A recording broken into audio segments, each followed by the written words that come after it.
অভিষেক বন্দ্যোপাধ্যায় বলল যে আমাকে ভাঙড় চাই, তারপরে আপনাদের কর্মীদের উপরে হামলা একের পর এক। এর দায়ভার তো অভিষেক ব্যানার্জি আর শওকত মোল্লাকে নিতে হবে।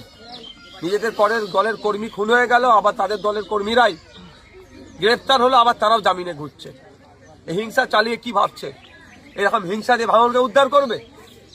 অত সহজ নয়। ভাঙড়ের মানুষের মন পেতে গেলে ভালোবাসা দিতে হবে, যেটা দিতে ওরা অপরাধ, ওরা দিতে পারেনি।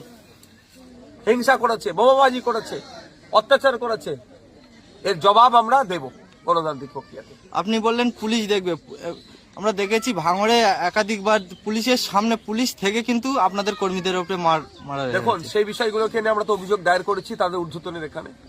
আমি তো মারের বদলা মারেতে যেতে বলতে পারি না।